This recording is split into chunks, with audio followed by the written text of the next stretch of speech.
Okay, so you want the real story about what happened? Not the version everyone else is telling, where I'm some horrible person who destroyed a perfect relationship for no reason, but what actually went down. Fine, I'm Addison, I'm 26, and honestly, I'm so tired of being the villain in everyone else's fairy tale that I don't even care anymore who hears this. Leo and I were together for 2 years. 2 whole years where I thought we had something real, something worth fighting for. I work customer service downtown. He does some computer thing that pays decent money, and we had this nice apartment together where everything seemed perfect from the outside. But here's what nobody wants to talk about. Things had been wrong between us for months before that night ever happened. I'm not making excuses, I'm just telling you the truth. Leo had been pulling away from me for like 3 months straight. Working late constantly, being weird about his phone, getting all quiet and distant whenever I tried to connect with him.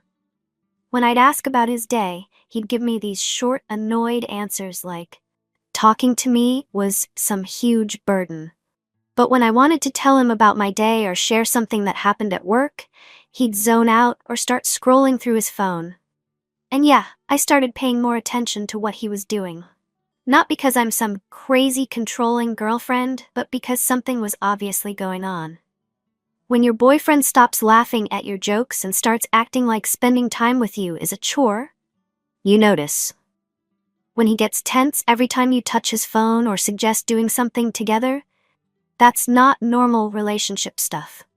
I tried talking to him about it so many times. I'd bring up how I was feeling disconnected, how it seemed like he didn't want to be around me anymore. How our relationship felt more like roommates than partners.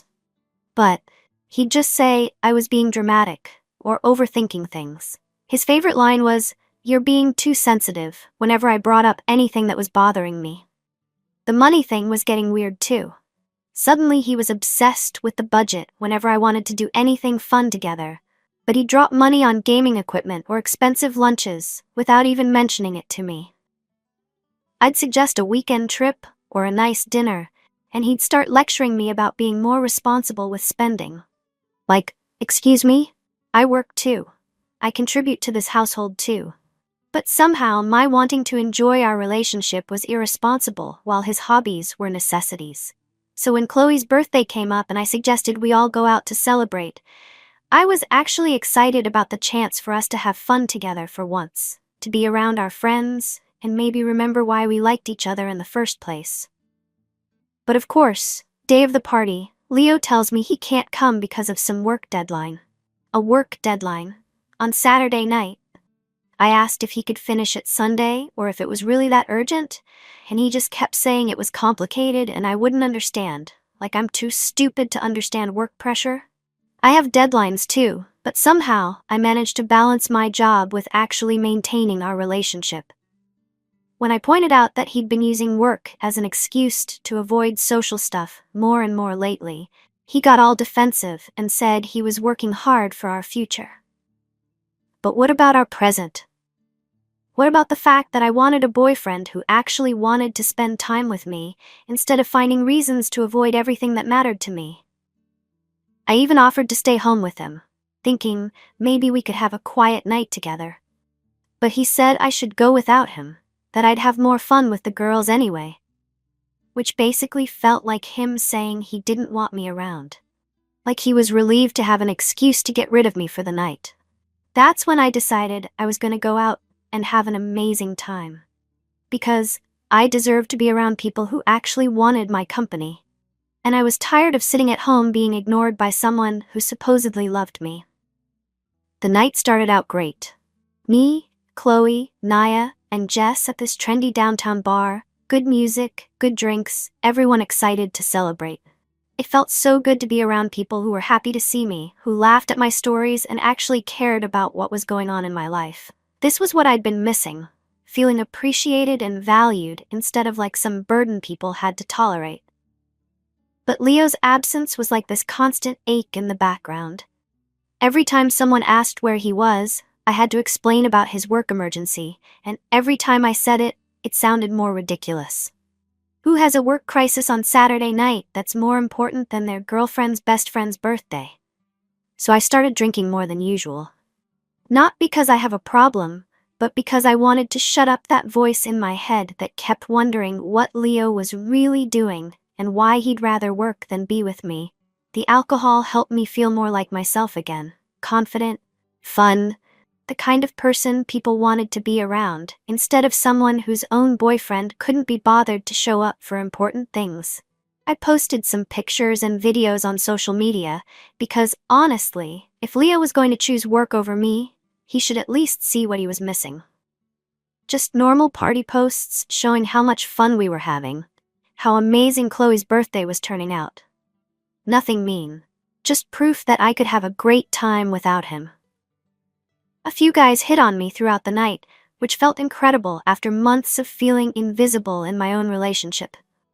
I wasn't doing anything inappropriate, just enjoying the attention and remembering what it felt like to have men actually want to talk to me and make me laugh. It reminded me that I was still attractive and interesting, even if my boyfriend had apparently forgotten. But then, my friends started getting weird about it, making comments about how maybe I should slow down, or asking if I was okay, like I was doing something wrong by having fun and feeling good about myself. Chloe even suggested I should call it an early night, which was ridiculous because it was her birthday and we were all having an amazing time. That's when I got annoyed with them too. Here I was, finally letting loose after weeks of relationship stress, and instead of being supportive, they were acting like I was some problem they needed to manage. Like they thought I couldn't handle my choices or my alcohol, when really, I was just being the confident person I used to be before my relationship started making me feel like garbage. I told them they were being dramatic and that I was fine, just having fun for once, instead of sitting at home being ignored by someone who clearly didn't care enough to show up. If they couldn't support me feeling good about myself, maybe they needed to examine why they thought I should just accept being taken for granted. That's when I noticed him across the bar. This guy who looked so much like Leo, it was actually startling. Same height, same build, same dark hair, even similar style. But unlike Leo, this guy was out having fun on Saturday night instead of hiding behind work obligations. He was with his friends, laughing and clearly enjoying himself. And when he looked at me, he smiled in a way that Leo hadn't in months. The resemblance was honestly incredible, and the more I drank, the more I found myself thinking about it. Here was someone who looked like Leo, but was actually present and engaged and having a good time. Someone who seemed confident and social in all the ways that Leo used to be, but wasn't anymore. When he finally came over to talk to me, Dominic, he said his name was, it felt like validation. Like proof that I was still worth someone's time and attention. He was charming and funny and acted like talking to me was the highlight of his night. Which was such a contrast to how Leo had been treating me that it was almost overwhelming. My friends noticed immediately and started trying to interfere. But I was done being managed. I was tired of everyone acting like I couldn't make my own decisions or have conversations with whoever I wanted to talk to. Dominic was nice and interesting and actually paying attention to me in a way that felt so good after months of feeling invisible. The more we talked, the more frustrated I became with everyone else's reactions. Why couldn't I have a conversation with someone who was actually interested in what I had to say? Why did everyone assume I was doing something wrong by enjoying male attention when my own boyfriend couldn't be bothered to give me any? When Dominic suggested we go somewhere quieter where we could actually talk, it seemed perfect. My friends were going to keep trying to cut the night short anyway, and I was tired of being treated like I couldn't handle myself or make good decisions. So when I told them I was leaving with Dominic and they started freaking out, I lost my patience. I told them exactly what I thought about their judgment and their inability to support me when I needed them most. I was done being the responsible one who always did what everyone expected while everyone else got to do whatever they wanted. At Dominic's place, everything felt easy and natural in a way that my relationship with Leo hadn't in forever. He was attentive and interested and made me feel like the most fascinating person he'd ever met. We talked about everything, my work, my friends, my relationship problems, and he actually listened and responded like he cared. It felt so good to be heard and appreciated that I didn't want the night to end. Here was someone who got my sense of humor, who thought I was interesting and attractive, who made me feel like the vibrant person I used to be. For the first time in months, I felt like myself again. The physical connection felt natural too, like something that had been missing from my life, without me even realizing it. This was what it was supposed to feel like, to be wanted and appreciated. Not like you were asking for too much by expecting basic attention and affection. When I woke up the next morning, the first thing I felt wasn't guilt. It was clarity about how much I'd been settling for in my relationship with Leo. How much I'd been accepting behavior that made me feel unwanted, because I thought that was just how relationships worked after the honeymoon phase. But walking home, reality started hitting. The conversations I was going to have, the way this was going to change everything, whether I wanted it to or not. I practiced different ways to explain it, how to make Leo understand that this wasn't about not loving him, but about needing to feel valued in ways he hadn't been making me feel. When I got home and saw his face, I knew he wasn't going to be rational about any of this. He was going to make it all about what I'd done wrong instead of examining his own behavior and how it had contributed to our problems. The conversation went exactly as badly as I'd expected. He focused entirely on the betrayal and refused to acknowledge any of the contexts that led to it. When I tried to explain about feeling neglected, he acted like those were just excuses. When I pointed out how his behavior had changed, he turned it around and made it seem like I was the problem for having needs. It was frustrating because I was trying to be honest about what happened and why. But he didn't want to hear anything except apologies. He didn't want to talk about fixing our underlying issues or addressing how we'd both contributed to our problems. He just wanted me to grovel and pretend everything had been perfect before this. But everything hadn't been perfect. Our relationship had been struggling for months, and his unwillingness to acknowledge that was exactly the kind of behavior that had led to this situation in the first place. You can't neglect someone for months and then act shocked when they seek connection elsewhere. When he said he needed space to process everything, it felt like just another way of punishing me, instead of actually working on our problems together. Like he was more interested in making me suffer than in fixing what was broken between us. When I reached out to my friends for support, I was shocked by how judgmental they were. Instead of rallying around me when I needed them most, they acted like I was some terrible person who deserved whatever consequences I was facing. These were supposed to be my closest friends, people who knew how hard I'd been trying to make my relationship work. But instead of acknowledging that relationships are complicated and that good people sometimes make mistakes when they're pushed to their breaking point, they just focused on judging my choices. Chloe was especially disappointing because I'd been there for her through every relationship drama she'd ever had. Always supportive, even when she made questionable decisions. They kept saying things like, "I can't believe you would do this to Leo," without even trying to understand my perspective or acknowledge how Leo's behavior had contributed to the situation. They were so focused on protecting his feelings that they completely dismissed mine. I tried explaining how neglected I'd been feeling, how Leo had been pulling away for months, how I'd been basically begging for attention without getting any real response. But they just kept acting like none of that mattered because I was the one who had crossed a physical line.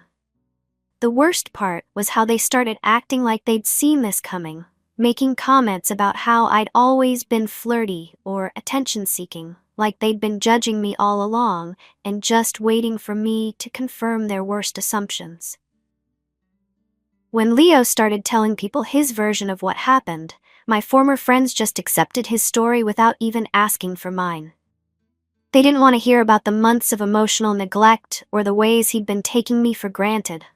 They just wanted a simple narrative where he was the innocent victim, and I was the terrible girlfriend.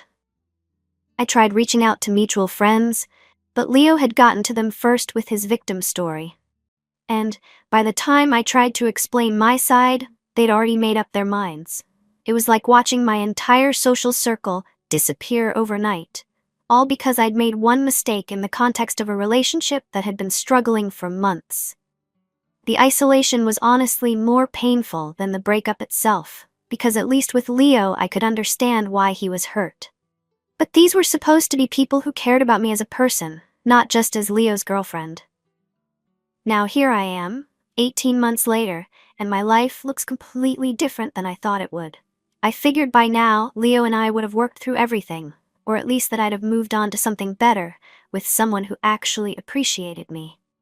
Instead, I'm in this tiny studio apartment I can barely afford, working the same soul-crushing customer service job, watching from the sidelines as everyone else's lives move forward while mine feels completely stuck. And everyone acts like this is exactly what I deserved, like I'm getting some kind of cosmic justice for one night of poor judgment.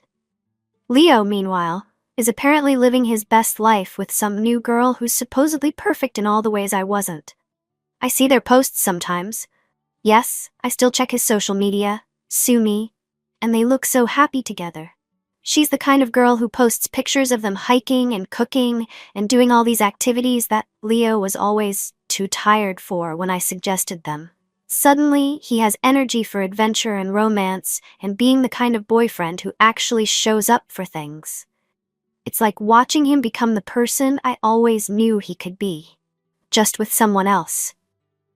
And that hurts, not because I'm still in love with him, but because it makes me question everything about what went wrong between us. The mutual friends who sided with him all act like this new relationship proves I was the problem all along.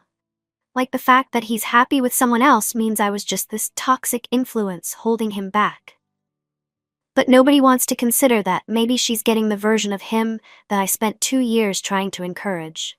My former friends are all doing great too. Chloe got engaged, Naya got promoted, Jess bought a house. They're hitting these major life milestones while I'm still trying to figure out how to rebuild my social life from scratch at 27. Nobody tells you how hard it is to make new friends as an adult, especially when you're starting from zero because your entire social circle decided you were toxic. Dating apps are a nightmare.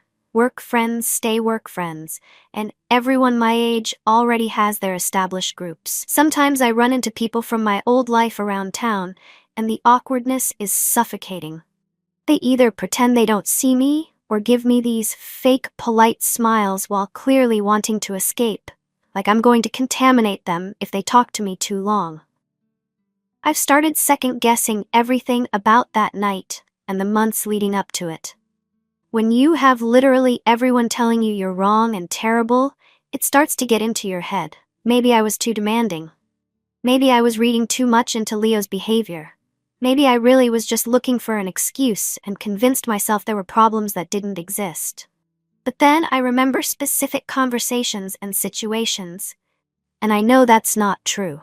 I remember trying to talk to Leo about feeling disconnected and having him dismiss my concerns. I remember suggesting date nights and having him find reasons why we couldn't do them. I remember feeling like I was in a relationship with someone who tolerated me more than enjoyed me. That was real, even if nobody else wants to acknowledge it. The problems in our relationship were real, even if my solution was wrong. And I'm not going to rewrite history to make everyone else comfortable with their simple narrative where I'm just some evil person who destroyed something beautiful for no reason. But living with that truth is lonely when you're the only one who believes it. When everyone around you has decided you're the villain, it becomes this constant battle between standing by your own experience and wondering if maybe they're all right. The professional stuff has been rough too. Word spreads in small industries, and while nobody's saying anything directly, I can feel the judgment when I interview for new positions. It's like this invisible ceiling that affects how people see me and what opportunities I get. I've thought about moving to a completely different city where nobody knows my story, but I don't have the money for a big move like that. So I'm stuck here, trying to rebuild in the same place where everyone knows me as the girl who cheated on her boyfriend and ruined her own life. Sometimes I wonder what would have happened if I just stayed home that night. Would Leo and I have limped along for a few more months before breaking up anyway? Would he have eventually found someone else while I was still trying to make our dying relationship work? But I can't change what happened, and I'm tired of playing the what-if game. I made the choices I made based on how I was feeling and what I needed in that moment. And while I can acknowledge that some of those choices were wrong, I'm not going to pretend I'm solely responsible for everything that went wrong. What really gets me is how everyone acts like that one night defines everything about who I am. Like I wasn't a good girlfriend for 2 years before that. Like I haven't been a loyal friend and hard worker in every other area of my life. But make one mistake in a moment of pain and frustration, and suddenly that's all anyone remembers. I'm not the same person I was that night. I've learned things about myself and relationships that I didn't know before. In some ways, this experience has made me stronger and more self-aware, even if the cost has been higher than I imagined. But nobody wants to hear about personal growth or lessons learned. They just want the simple story where bad people get punished and good people get rewarded, and anything more complex threatens their worldview too much. So here I am, still picking up the pieces and trying to build something new from what's left. Still dealing with the consequences of one night that spiraled completely out of control. Still wondering if the person I'm becoming is someone I can be proud of, or if I'm just someone who lost everything and is trying to convince herself it was worth it somehow. Maybe that makes me bitter. Maybe that makes me someone who can't take responsibility for her mistakes. But after 18 months of being treated like a pariah while watching everyone else move on with their perfect lives, I think I'm entitled to a little bitterness. Because here's what nobody wants to acknowledge. Leo got to be the victim in this story, and victims get sympathy and support. He got to keep our friends, our social circle, our entire life together, while I got to start over from nothing. He got to move on to someone better, while I got to carry around the shame and isolation. And maybe that's fair, in some cosmic justice way. Maybe people who cheat deserve to lose everything. But it's hard not to notice that Leo never had to examine his own behavior or consider his role in our relationship problems. He just got to be righteously angry and move forward with a clean conscience, while I got to be the cautionary tale. If that makes me the villain in everyone else's story, fine. I'll be the villain. At least villains are interesting, and at least they don't spend their lives apologizing for taking up space or wanting things other people don't think they deserve. I'm done trying to convince people who've already made up their minds about who I am. I'm done explaining myself to friends who were never really friends, and to a social circle that was apparently just waiting for me to fail. If Leo and his new girlfriend want to believe I was just some crazy, demanding woman who couldn't appreciate a good thing, that's their story.